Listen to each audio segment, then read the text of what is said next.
Bueno, vamos a arrancar entonces con la presentación de la clase de hoy.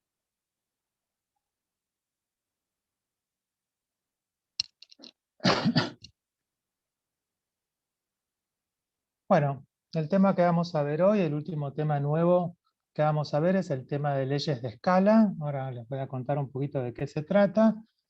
Una ley de escala o una ley de potencia es un tipo de funcionalidad entre dos variables. ¿Está bien? Hasta ahora vimos funciones lineales que se escriben de la forma y igual a más bx, donde a era una ordenada al origen y b era la pendiente. Conocen una función exponencial y igual a por e a la x o a la b por x. Recuerdan que la usamos para describir cómo era la variación de la amplitud máxima o la amplitud mínima con el tiempo en un oscilatorio amortiguado. Vimos que teníamos funciones no lineales, como en el caso de cómo varía la posición en función del tiempo en un movimiento oscilatorio armónico simple o amortiguado. Vimos funciones cuadráticas o raíz cuadrada, por ejemplo, el periodo de un péndulo en función de la longitud del hilo era una función raíz cuadrada. La posición en función del tiempo en una caída libre era una cuadrática. Hay distintas funcionalidades, hoy lo que vamos a ver es una en particular, donde una variable y la podemos escribir como una constante y0 por la otra variable x elevada a un exponente. ¿Está bien?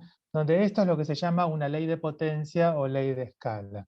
Donde ese exponente es un exponente adimensional y después vamos a ver que I0 sí tiene unidades y cómo vamos a hacer para asignarlo. Fíjense que esta ecuación que figura igual a I0 por X a la B, en verdad no es una única función, sino que es una familia de funciones. Si B vale 0, me queda X a la 0 es 1 y me queda I igual a 0 es una función constante. Si B es igual a 1, me queda I0 por X, o sea, me queda una función lineal de ordenada 0 y pendiente I0. Si B es igual a 2, me queda una función cuadrática. Si B es igual a 3, es una función cúbica. Si B es igual a un medio, me queda una raíz cuadrada. Si B es igual a -1, me queda una hipérbola equilátera. O sea, fíjense que de acuerdo al valor del exponente, va a cambiar la función, pero todas pertenecen a una misma familia que se llama ley de potencia o ley de escala. Y lo que caracteriza, una de las características de estas leyes, es que aplicando el logaritmo, esta función no lineal se puede linealizar de la siguiente manera. Fíjense, igual a I0 por X a la B, al aplicar logaritmo, tenemos que el logaritmo de I es logaritmo de I0 más B logaritmo de X. O sea que fíjense que si uno pudiera graficar el logaritmo de la variable y respecto al logaritmo de la variable x, uno obtendría una función lineal cuya pendiente es b, que era el exponente de la ley de escala. Y donde la ordenada al origen, si la llamamos a, va a ser el logaritmo de I0, donde I0 era el coeficiente de la ley de escala. ¿Está bien? Vamos a ver por qué es importante estudiar leyes de escala. Vamos a ver algunos ejemplos. Acá tenemos un ejemplo de la biología. ¿Me sigue escuchando? Porque recién le pegué al micrófono. Un ejemplo de la biología. Acá tenemos graficado el logaritmo de la tasa metabólica de distintos organismos. Pensemos la tasa metabólica como el consumo, digamos, energético por unidad de tiempo, en función del logaritmo de la masa del organismo, de cuánto pesa el organismo. Acá dice tasa metabólica y masa, pero están en escalas logarítmicas, no están en escala lineal. Por eso sería equivalente a graficar el logaritmo de la tasa metabólica en función del logaritmo de la masa. Y lo que vemos es que tanto para organismos unicelulares como para pluricelulares poiquilotermos de sangre fría o homeotermos de sangre caliente, fíjense que las rectas son todas paralelas, todas tienen la misma pendiente. Lo que varía es que tienen distintas ordenadas al origen. Entonces, esto lo que nos da a pensar es que la tasa metabólica se la puede escribir como una constante por la masa del organismo elevado a un exponente, y lo que se ve es que ese exponente es el mismo en un amplio rango de masas, desde organismos unicelulares hasta, fíjense, animales de sangre caliente grandes como un elefante. O sea, la pendiente de esta recta es siempre la misma, que equivale a que el exponente de la ley de escala es siempre la misma. Lo que varía es el factor que multiplica a la masa, va variando entre familias de organismos. Este es un ejemplo de la biología, y ahora vamos a ver un ejemplo de que en la geología también se usa. En general, cuando ocurre un evento sísmico, cuando ocurre un terremoto, se suele caracterizar ese evento por la duración del evento, que es lo que está graficado en el eje Y en escala logarítmica, por algo que se llama el momento sísmico, que está relacionado a la cantidad de energía liberada durante el terremoto. También se suele caracterizar la longitud de las fallas que se producen, el área de las fallas, el diámetro máximo de las fallas. Y cuando uno empieza a jugar un poco con estos datos de distintos terremotos, lo que se ve es que si uno grafica el logaritmo de la duración de un terremoto en función del logaritmo del momento sísmico, también se observa una relación lineal. Que se observa una relación lineal entre los logaritmos de las variables implica que las variables varían en forma de una ley de escala. Es decir, que yo podría escribir que la duración total de un terremoto es igual a una constante por el momento sísmico elevado a un exponente, donde el exponente es la pendiente de estas rectas que vemos acá. ¿Está bien? Volvemos a la biología como otro ejemplo. Hay toda una familia de leyes que se llaman leyes alométricas, que se dan en las plantas vasculares, que lo que hacen es vincular características o propiedades de distintas partes de la planta. Acá muestro un ejemplo, que es que la altura de una planta se la puede describir como una constante por la masa de la planta elevado a un exponente, donde en el caso de las plantas vasculares ese exponente es igual a un cuarto.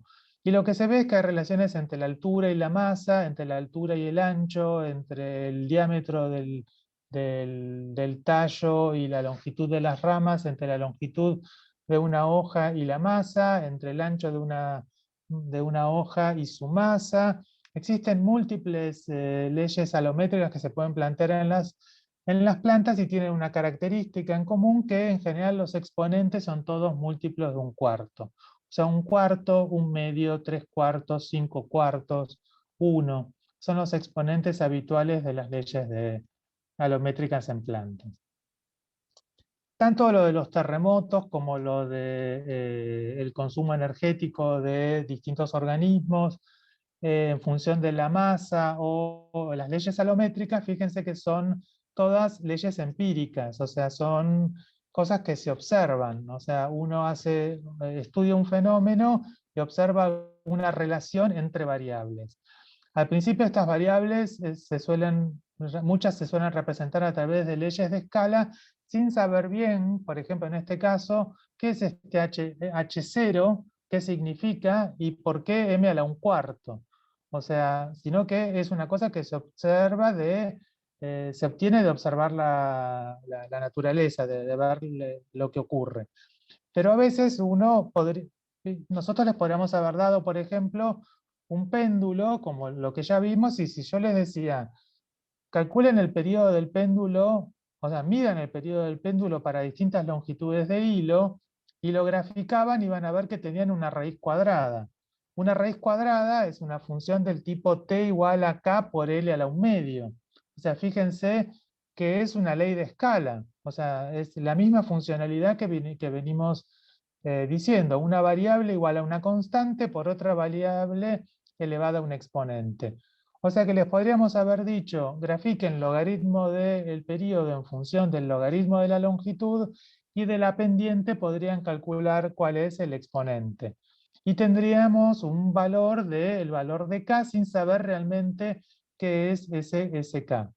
La cosa es que luego, a través de teoría, uno de saber las ecuaciones de Newton, plantear un diagrama de cuerpo libre, plantear la ecuación de Newton, hacer ciertas aproximaciones para ángulos pequeños, uno llega a una expresión en la cual después se puede deducir que bajo ciertas condiciones el periodo de un péndulo es igual a 2π sobre raíz de g por la raíz de la longitud de hilo. Entonces fíjense que a través de un cálculo teórico uno llega a una expresión a la cual uno podría haber llegado en forma, digamos, empírica.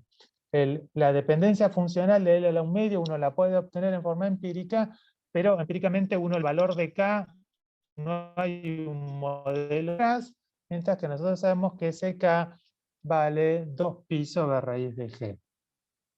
O sea, lo que quiero decir con esto es que las leyes de escala se usan mucho para describir fenómenos de los cuales todavía no se conoce la teoría que hay detrás para describirlos, pero que en un futuro sí puede ocurrir. O sea, no sé si existe ya un modelo que pueda predecir y que pueda decir qué relación existe entre el momento sísmico y la duración de un terremoto.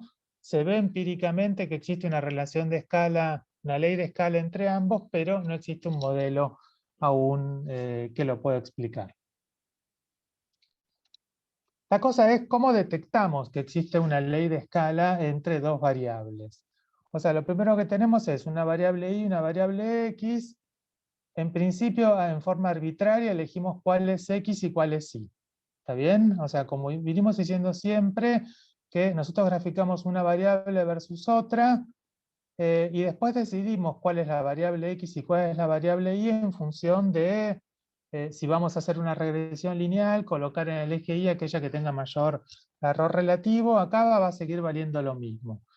¿Por qué? Porque si existe una ley de escala entre y y x, o sea, y es igual a por x a la b, x se la va a poder escribir como alfa por y a la beta. O sea, va a haber, o sea, y se puede escribir como una ley de escala, como una ley de potencia de x, y x se la va a poder escribir como una ley de escala a partir de y. ¿Está bien? Lo que va a cambiar es la expresión o sea, el valor del exponente y el valor del coeficiente de la ley de escala. Pero en principio uno no sabe cuál colocar en cada eje. Después vamos a ver qué criterio utilizar. Pero empecemos, graficamos una variable versus la otra y analizamos si existe una relación lineal o no lineal entre las variables. Si existe una relación lineal, ya sabemos que es una relación lineal. Si esa relación lineal tiene una ordenada que es igual a 0, entonces se puede postular que es una ley de escala del tipo y igual a i0 por x a la 1. ¿Está bien? O sea, donde el exponente es 1. Es un caso particular de una ley de escala. Si la relación no es lineal, lo que hacemos es aplicar logaritmo natural a ambas variables. Porque lo que yo sé es que si existe una ley de escala, al aplicar logaritmo, lo linealizo. Entonces, si grafico los logaritmos y obtengo una recta, quiere decir que las variables originales tienen una dependencia de ley de escala. Si aplico los logaritmos y observo que los logaritmos tienen una variación lineal, quiere decir que tengo una ley de escala. Si al calcular los logaritmos la variación sigue siendo no lineal, quiere decir que las variables originales varían en forma no lineal, pero esa no linealidad no es una ley de escala. Podría ser de otro estilo, como por ejemplo un exponencial. ¿Está bien? O alguna otra dependencia funcional. Entonces fíjense que acá tenemos abajo y igual a a por x a la b, implica que el logaritmo de y es igual al logaritmo de a más b por logaritmo de x. O sea que si los logaritmos varían linealmente es porque provienen las variables originales están relacionadas a través de una ley de escala. ¿Cómo se hace la linealización? Tenemos una variable y, una variable x. Lo que habíamos dicho, elijo primero y, elijo x y grafico logaritmo de y versus logaritmo de x. Y después lo que hacemos es graficar. Fíjense que el logaritmo de y es mi nueva variable y sub'prima, logaritmo de x es mi nueva variable x'. Esto sería una variable, sería como graficar y' versus x'. Si es una ley de escala, y sub'prima y x' varían linealmente, donde la pendiente es b, que era el exponente de la ley de escala, y a es la ordenada al origen. Fíjense que logaritmo de y logaritmo de x no son variables medidas en forma directa, sino que tienen asociada una incerteza que se calcula por propagación. Y entonces acá es donde va a surgir cuál gráfico, cuál va a ser, cuál voy a colocar en el eje Y, cuál voy a colocar en el eje X. Tengo que calcular el logaritmo de las variables, calcular los errores relativos de los logaritmos y elijo colocar en el eje Y aquella variable con mayor error relativo. El mismo criterio de siempre.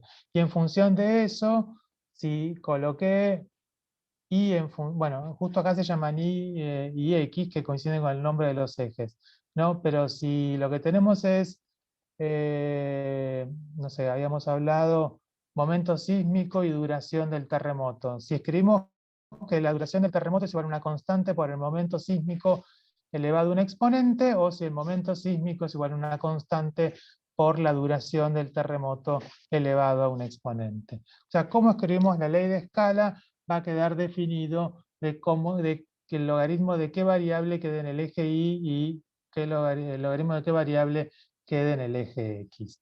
¿Está bien?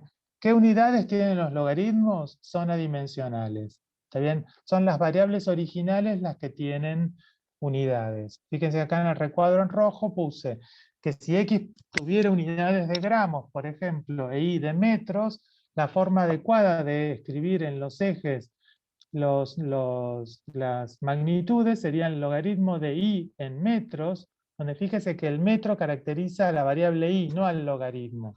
Y el logaritmo de X, donde X está en gramos. O sea, los logaritmos no poseen unidades, pero sí es necesario indicar las unidades de la variable original, porque el valor absoluto del logaritmo va a variar si la distancia está en metros, en millas, en pulgadas o en kilómetros. ¿Está bien?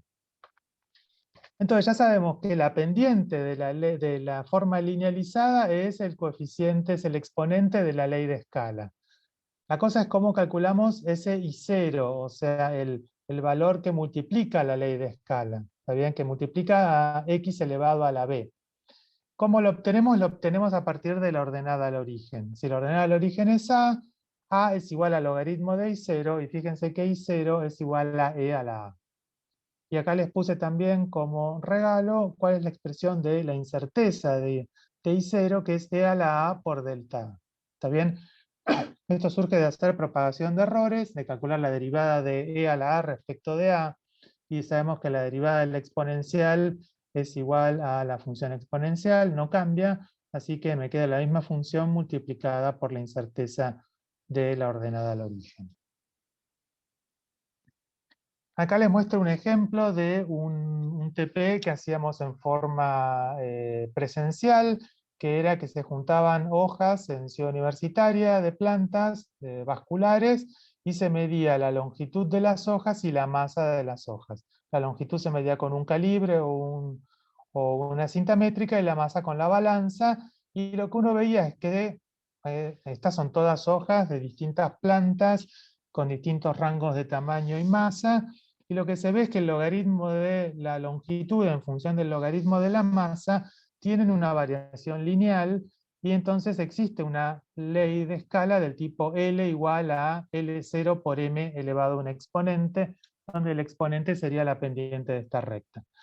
Pero yo esto lo saqué de un informe, y lo que no se habían dado cuenta en el informe es que para gran cantidad de los puntos el error relativo del logaritmo de la masa y del logaritmo de la longitud eran iguales, pero para valores bajos de masas el error relativo de la masa era mucho más grande que el error relativo de la longitud. Por lo cual este gráfico se debería haber hecho al revés. Se tendría que haber graficado el logaritmo de la masa en función del logaritmo de la longitud, y si se hace de esa manera, al calcular la pendiente va a ser el exponente de ¿qué ley de potencia? M igual a M0 por L elevado a un exponente. ¿Está bien? O sea, siempre hay que escribir la ley de potencia de acuerdo a cómo se escriban, a qué magnitud se coloque en cada eje, y relacionar que el exponente de la ley de potencia va a corresponder a la pendiente de la recta gráfica de la forma linealizada correspondiente. ¿Está bien? O sea, lo que quiero decir con esto es, sigue el mismo criterio de que coloco en el eje Y aquella variable con mayor error relativo. Las variables en juego acá son los logaritmos para hacer regresión lineal, entonces me tengo que fijar los errores relativos de los logaritmos, y una vez que elijo cuál logaritmo tiene mayor error relativo, ahí me define cómo escribo la ley de escala. ¿Está bien? Y en función de eso interpreto cuál es la pendiente y la ordenada a que corresponden.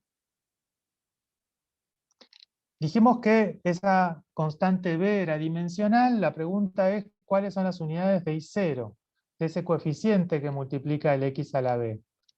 Algunas posibilidades que vimos en informes es que habían dicho que no poseía unidades, cosa que es falso, vamos a verlo.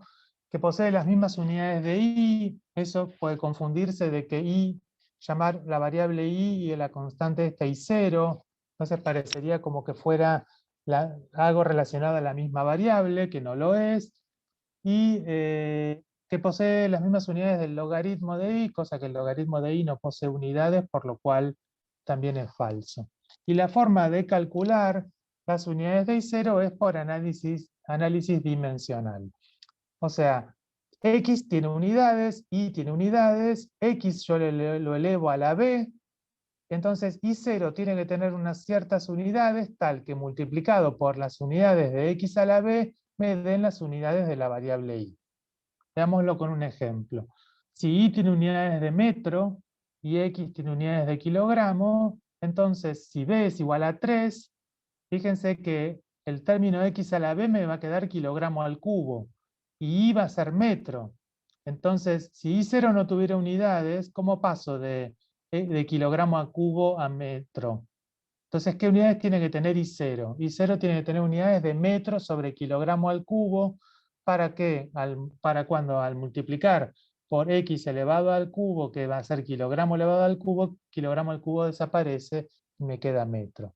O sea que lo que uno puede decir es que las unidades de I0 va a ser el cociente de las unidades de I y las unidades de x elevado a la b. ¿Está bien? Esa sería la forma de determinar las unidades de I0. Ya vimos cuál era la utilidad de las leyes de potencia y cuál era, digamos, el amplio uso que tiene. Mostramos algunos en algún ejemplo de la biología y de la geología, pero en muchas áreas se usan las leyes de potencia. Ahora vamos a ver una propiedad matemática que es muy importante de las leyes de potencia, que es la siguiente. Acá escribimos la ley de potencia, está escrita de otra manera, como una función de x escrita como a por x a la k. ¿Está bien? O sea, no se aten a una notación de que i es igual a i0 por x elevado a la b. Lo puedo escribir como yo quiera. O sea, en este caso lo escribo como a por x a la k. Lo importante es identificar que tengo una variable elevado a un exponente y que multiplicado a esa variable hay antes un coeficiente. La propiedad es la siguiente. Yo sé la expresión para f de x. ¿Qué pasa si yo calculo la función evaluado en c por x? O sea, yo escalo el argumento de la función. El argumento de la función vendría a ser x. Lo escalo por una constante c distinta de 0. O sea, es como que cambio el rango en el cual me estoy moviendo en x. Ahora lo vamos a ver. ¿Cuánto me va a dar la función? Fíjense que si hago f de c por x, me queda a por c de x a la k. Puedo distribuirla acá y me queda c a la k por ax a la k, y ax a la k es la función original. O sea que fíjense que f de c de x es c a la k por f de x. O sea, f de c de x es proporcional a f de x, donde el coeficiente de proporcionalidad es el coeficiente por el cual yo escalé el eje x elevado al exponente de la ley de potencia. ¿Está bien? Acuérdense de esto de c elevado a la k. Ahora lo vamos a ver con un ejemplo. Acá tenemos en la parte superior una función cuadrática, x al cuadrado, que es una ley de potencia. Fíjense que esto sería como que la constante k vale 1 y a por x a la k, estaba escrito recién, ¿no? O sea, como que a vale 1 y k vale 2. ¿Está bien? O sea que el exponente es 2. Entonces, fíjense que el primer gráfico es la función evaluada en el rango 0,1. Yo ahora lo que quiero evaluar es en el rango 0,10, o sea que sería el rango 0,1 multiplicado por 10. O sea, este parámetro C ahora vale 10. ¿está bien? Es por el que yo escalo el eje X. ¿Cuánto me tiene que variar el eje Y? 10 elevado a la K, que es 10 elevado al cuadrado. 10 elevado al cuadrado es 100.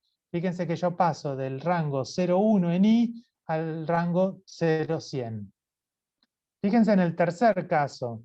Yo voy de 0 a 50. Respecto al primero, es haber multiplicado por 50 el eje X. Entonces, ¿cuánto me va a escalar el eje Y? Si antes iba entre 0 y 1, ahora ¿entre cuánto me va a ir?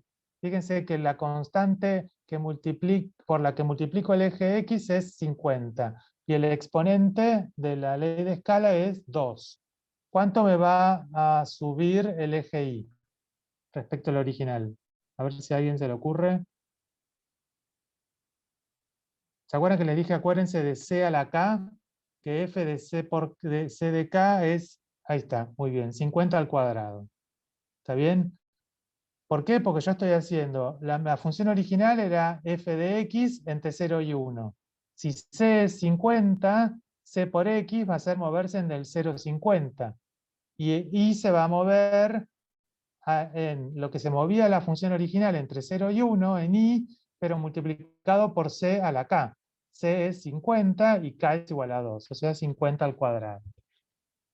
Otra característica que fíjense que yo escalé por 10 y por 50 el eje X, se reescaló el eje Y, pero las curvas son idénticas. O sea, yo puedo superponer una curva sobre la otra que no puedo distinguir cuál es cuál.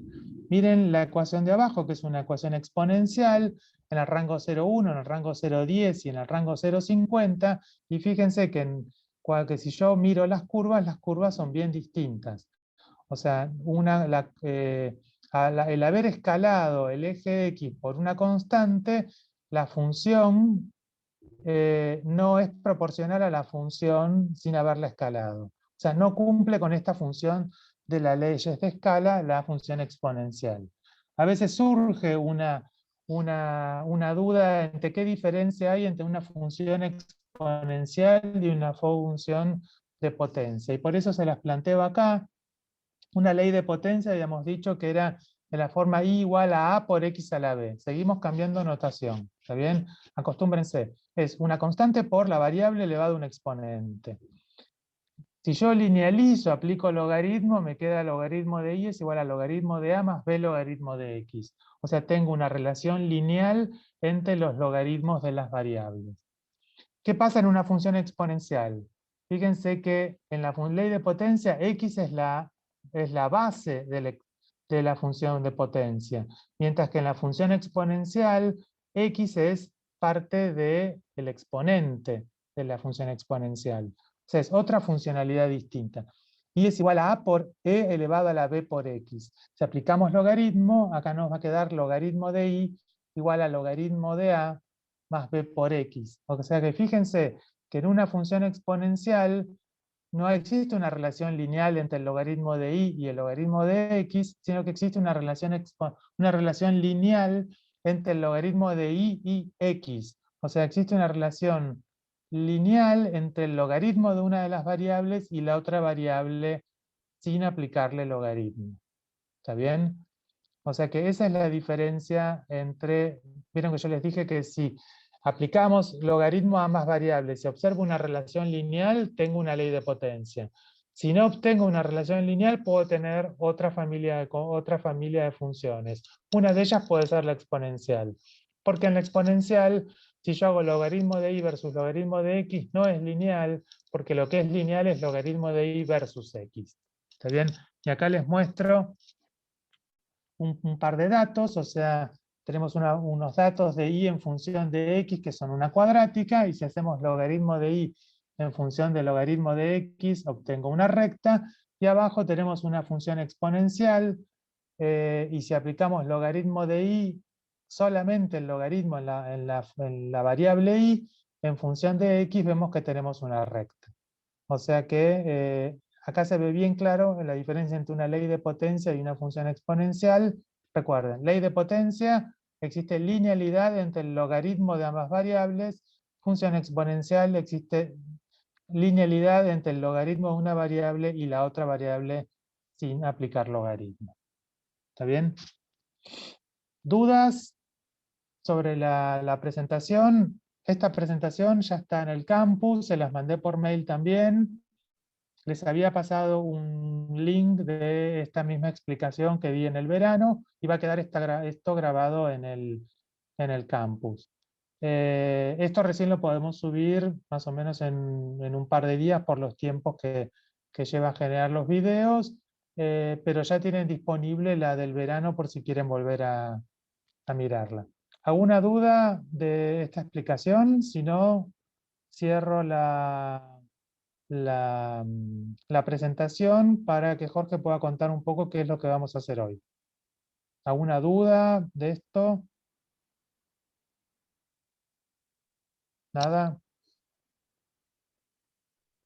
Bueno, corto entonces Bueno, la presentación, así Jorge puede explicar un poco qué es lo que vamos a hacer hoy. entonces, ¿no? Esto, vamos a ver la guía.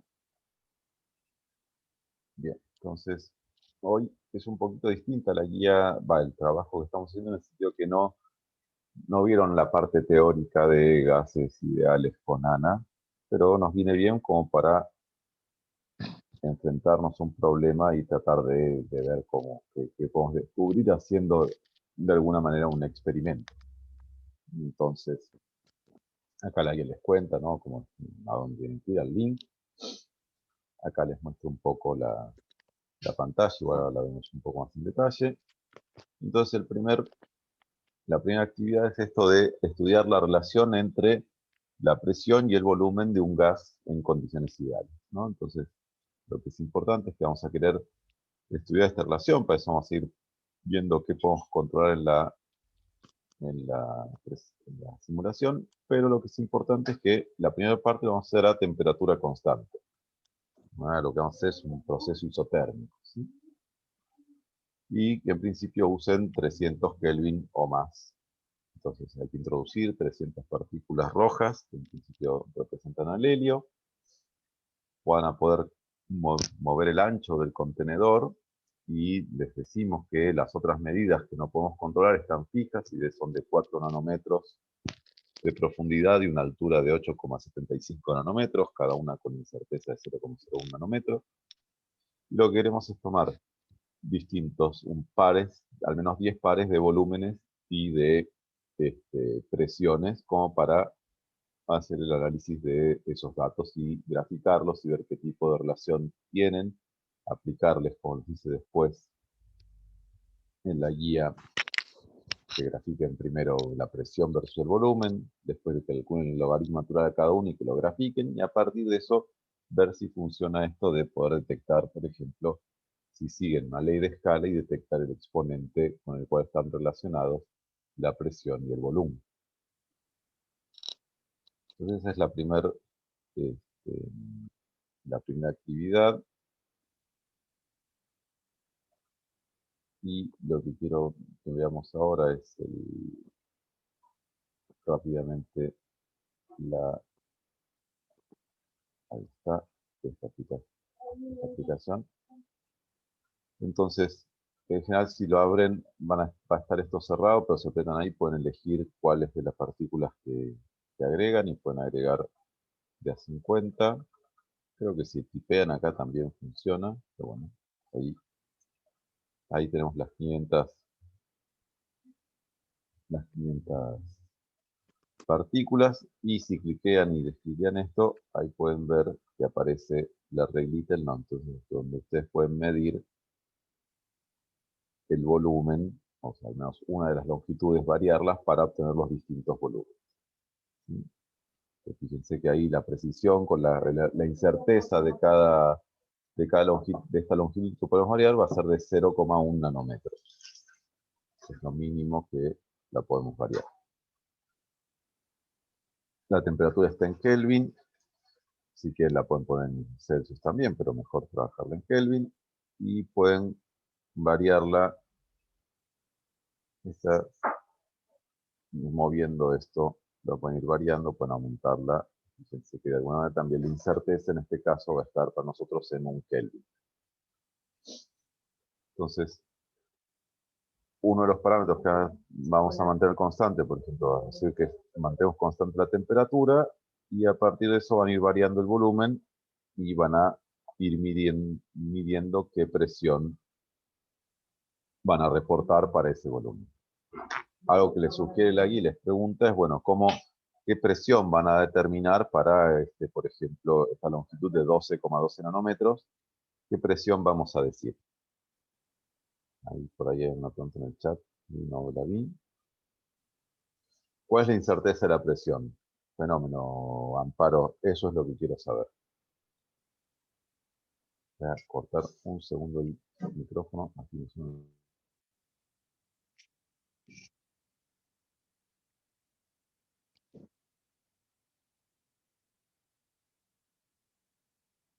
parece que podemos decir para la presión, ¿no? Porque esto no nos da un valor fijo, ¿no? Nos da este valor que varía con el tiempo. Entonces, ¿qué estrategia les parece que pueden hacer como para reportar la presión?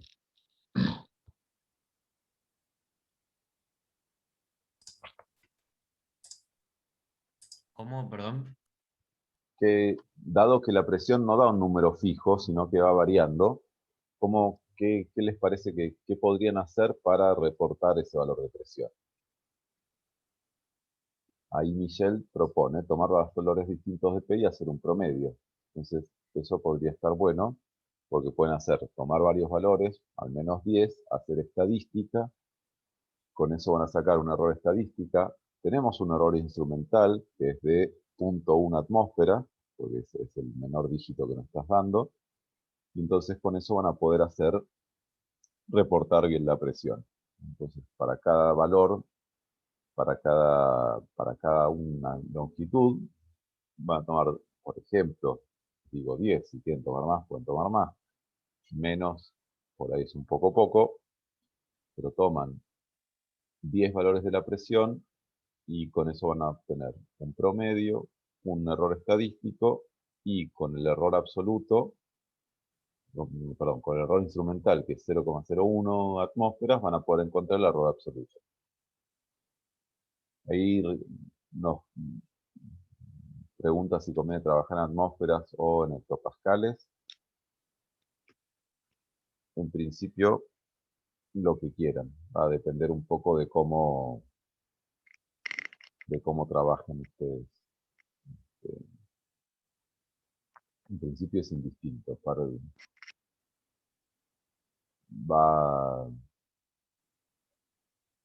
Van a tener que transformar unidades de todos modos, sea cual sea.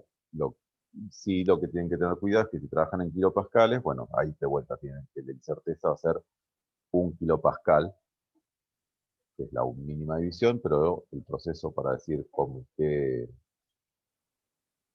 qué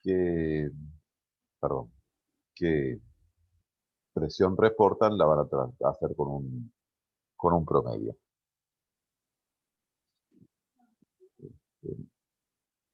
Y en principio eso es lo que hace falta para la primera parte.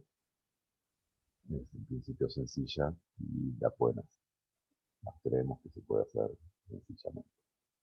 Voy a dejar de compartir esta parte y voy a volver a compartir la guía.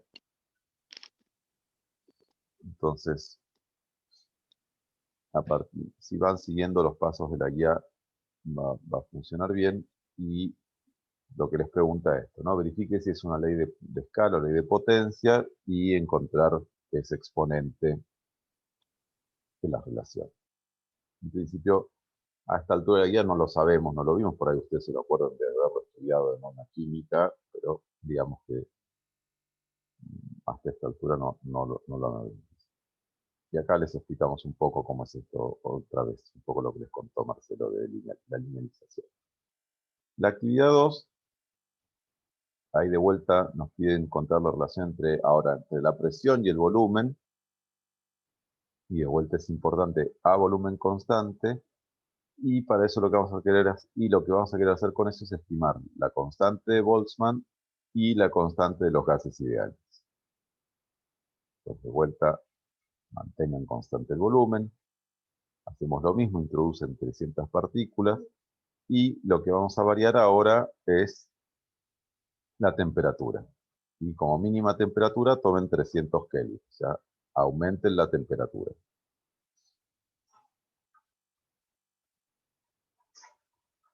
Pueden graficar ahora la presión y la temperatura con sus incertezas y a partir de una regresión lineal encontrar el valor de la constante de Boltzmann, ¿no? Donde ahora sí usamos que sabemos, le decimos que esto es un gas ideal y que entonces la presión por volumen es igual al número de partículas por la constante de Boltzmann por la temperatura.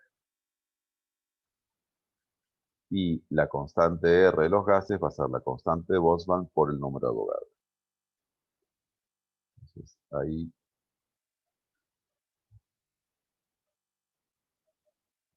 entonces, a partir de esta relación, ustedes van a poder hacer un gráfico de la presión en función de la temperatura, eso les va a dar en principio una recta, y a partir de esa recta van a poder calcular la pendiente, y de esa pendiente van a poder despejar la constante de Boltzmann, donde las unidades que usen por ahí van a tener que hacer un pasaje de unidades como para obtener los valores clásicos de la constante de Boltzmann. Acá les proponemos que busquen los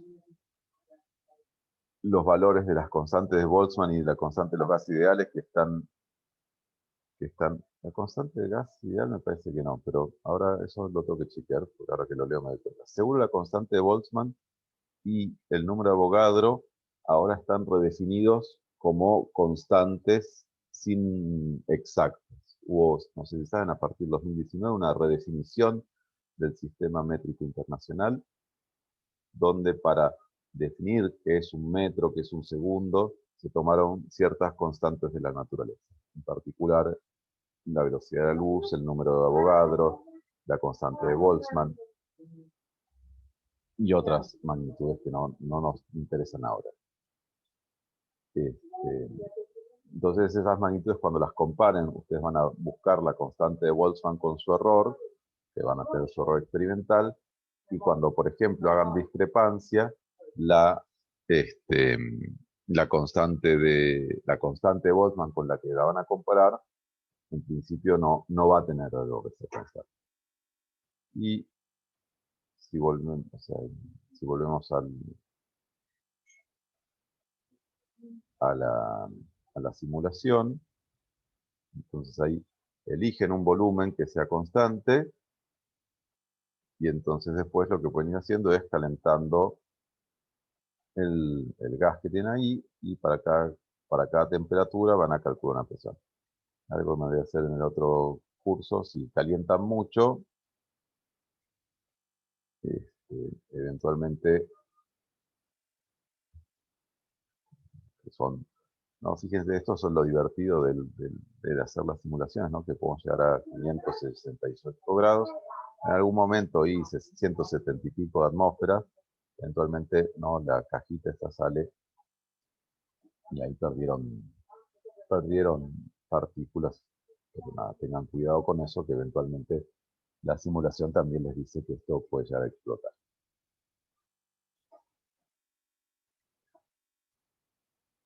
Y la tercera actividad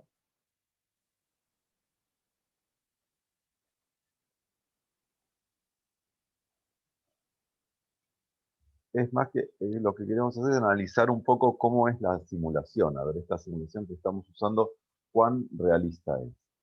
Entonces, lo que les pedimos que hagan, analicen un poco qué pasa con este gas ideal cuando, en vez de pasar de analizar el comportamiento de 300 Kelvin para arriba, que lo analicen entre 0 Kelvin y 300 Kelvin, para muy, muy bajas temperaturas. Y de decidir si ahí la simulación sigue tratando esas partículas como un gas ideal o no. En principio las partículas rojas son helio. Entonces, por ejemplo, acá tenemos el diagrama de fases de helio. Entonces, fíjense que para ciertas presiones y temperaturas está en vapor o vapor saturado de helio. Después está el líquido. Entonces, podríamos ver si a partir de ciertas temperaturas vemos un apartamiento del comportamiento de gas ideal o no. Por ejemplo, si quisieran determinar la constante de Boltzmann usando temperaturas muy bajas, ver si les da lo mismo o no. Y sacar alguna conclusión de cómo es esta simulación para bajas temperaturas. Un poco lo que preguntaba Amparo hace un rato, ahí después tiene un poco la presentación que hizo Marcelo, un ratito, pero esto es que trabajamos con unidades. Entonces va a haber que hacer pasajes de unidades para obtener el resultado o poder comparar resultados. Fíjense, por ejemplo, que muchas veces cuando trabajamos en energía usamos el joule, sabemos que joule es newton por metro, si lo escribo en unidades, en términos de kilogramo, metro y segundos, un joule es kilogramo por metro cuadrado sobre segundo cuadrado. Pero hay otras unidades también que nos permiten hablar también de energía, por ejemplo, un metro cúbico por pascal, estoy multiplicando volumen por unidad de presión, y si escribo, recuerdo que el pascal es newton sobre metro cuadrado, finalmente eso me da que es un newton por metro, que es un joule. Entonces un metro cúbico por pascal es un joule, que es otra manera de expresar energía. Y si les hiciera falta, acá abajo les copié una tabla de la CENEA de conversión de unidades de presión por si les hiciera falta. En principio tenemos 3 actividades. Las 2 primeras que son pensando que el gas es un gas ideal y que la simulación anda funcionando bien. Y en la tercera actividad es un poco testear cuán verosímil es esta simulación que estamos usando, al menos para temperaturas muy bajas. Y en principio eso es lo que les quería contar de esta guía.